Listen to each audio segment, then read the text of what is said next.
I be trying to rap on beats sometimes, and the homies, and I be like, "That's hard," and the homies be like, "That's just old. That's the beats hella old." And I'm like, "Yeah."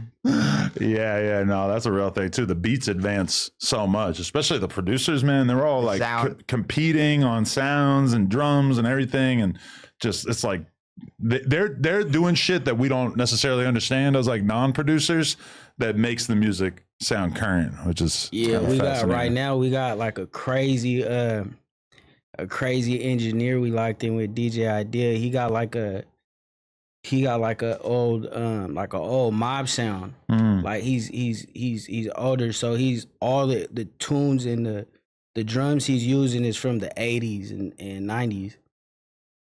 He's going crazy though. Yeah, I feel like a lot of people are kind of realizing that doing more retro sounds might be the move. Like Metro Boomin's whole new album is supposed to sound like swag surfing and shit. Like it's supposed to sound like shit that's like a decade or two older, which is like, I think a lot of people are kind of trying to rediscover some of the older sounds, But okay, so how long did it take before your music actually started popping off? I'm not gonna lie, bro. Like, my first video kind of just went up. Like it just did numbers. Like it just hit 300K. Like it's like 8 months ago or something like that. And then it just kind of like I feel like being consistent, and I was like a new face and shit, and then like they was posting on TikTok and Instagram, like kind of going viral a little bit. So yeah, that had an effect. And then when I got out, I was fucking with a track, and then so it's like kind of his platform. He already has hella shit, hella motion built up. He's already going crazy, and then so I drop on his page, and then you know what I mean. It's just kind of like a spotlight for them to see me. You know what I mean, to take in like what I got going on. And then you know what I mean, they was fuck with it. I mean that's kind of the crazy thing to me is that if you're like a non-gang related rapper, it's definitely very difficult to get people to pay attention to your music. But if you're like a Norteño rapper, I mean, there is a built-in fan base that is going to be very, very interested no matter what. Now, they might just check it out and be like, nah, this shit sucks and keep it moving. But a lot of times, like, they're there. Same thing, like, if you got a rapper coming out of O-Block in Chicago, there's like 100,000, couple 100,000 people that are like going to watch your music video regardless, just because they're interested in Chicago street politics. Yeah.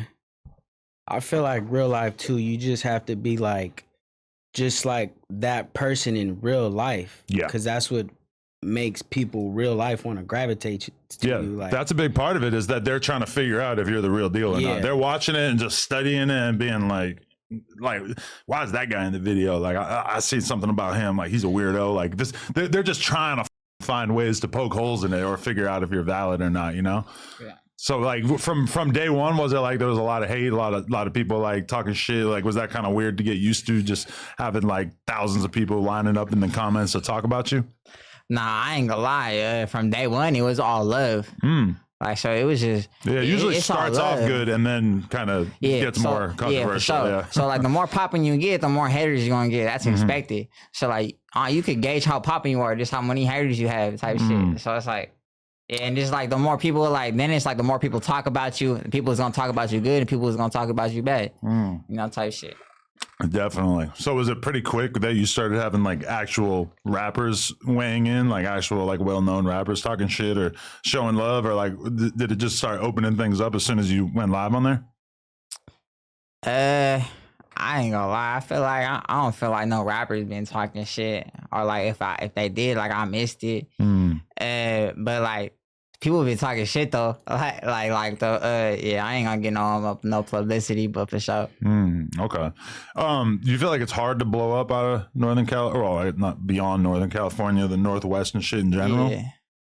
I feel like, bro, it's probably hard to blow up anywhere, bro. You just gotta grab your audience and gravitate to it. Like when I look at my top cities, my top listeners, my top 5, it's not even Washington. It's like I think it's Sacramento, San Jose, and then it's Seattle, and then it's I think San Francisco, and then like somewhere else. But LA was like my 6th one, surprisingly. For sure. Yeah, it'd be like real life behind the scenes though. Bro, like doing things out there, it's like the hardest, cause like how like we're talking about, you're talking about Mosey talk about he the only dude. Bro, he probably was. There's literally no one really over there to gravitate to where you're like, oh, we finna go lock in with bro, we finna go up. Like nah, that's not what's going on. So real life, it really is hard. Mm. It really took like just hella years of just dropping, hella years of just dropping, back to back to back. No coastlines, or even features with like no one from any other region. We just kept dropping. Right. Definitely. Kind of just like building an emotion up day by day, really. So when did you meet him and how did you get involved with his career and everything? So it's crazy. Like he said, my bros was locked up with him in prison. So I got a call one day. They're like, the bro's about to get out. He's tight. And I'm like, okay. I'm like, well, just lock me in with him. And they're like, he about to get out in like a couple months. I'm like, okay. So he popped out and we already had the whole plan. He popped out. I moved the bro with me and shit, and then we just locked in after that because I already got the whole algorithm when it come to albums and videos and just like building people up. Like I make my bro 6-figure off music, so I already knew like I already know what to do. So right away, like, I'm the one who shot his video. I edited his video, and then I dropped it on my page and then ran it up. Really. Were you cautious at all? Because like I meet a lot of rappers that I'm like, oh, this guy's got potential, but then I'm also like, he's also a psycho, crazy, violent gang member, and I don't know if I want to deal with this shit. Because that's the reason why the bro sent me to the bro, because he know like I know exactly how to move, talk, operate, and do things to where they're very sustainable. So it was kind of an easy thing because it's really like showing my bro like, look, this is how we doing it. So it was kind of like a easy move, really. A lot of young rappers though, they'll listen to you giving them some like worldly advice based on decades of being involved in the game, and then they'll be like, nah, f that, I'm gonna do whatever I want. Yeah, nah. So it's 2025 over here. Yeah, we getting money. Like anything under that, we're not even involved in. So if you want to go do that, then we ain't even with you. Got it. So what about you? Like in terms of your working relationship, is it kind of interesting, like taking advice from somebody older, or is that easy for you to kind of fall into that role? This the bro, like for sure. Like he already knows what's been going on. Like along the lines of basically like all the online shit and all that shit and all the video shit. I don't know what any of that is. You know, I just got like what's going on with me. You know, and I put that on a mic type shit. And we get it popping. And then everything else, like the bro was basically like, hey, this is how we do this, like type shit, like lacing me up.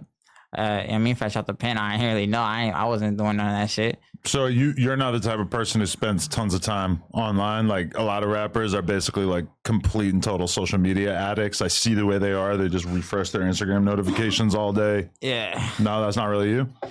Nah, I be like, bro. I mean, I be like just on my phone when I'm at home, hella bored. But I don't. It don't be like that much. Like most, I be like out, like having to do shit, get hella shit done. Like I feel like I don't got enough time in the day to get shit done. I be up all night until 4 a.m. You know what I mean? Trying to get this money.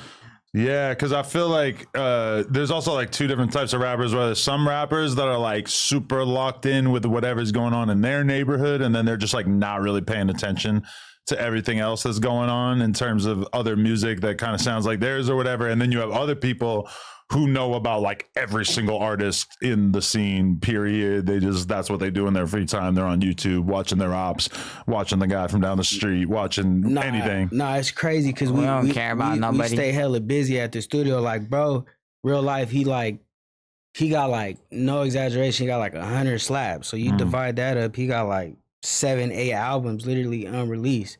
All we really do is for show work. Like yesterday we were shooting videos.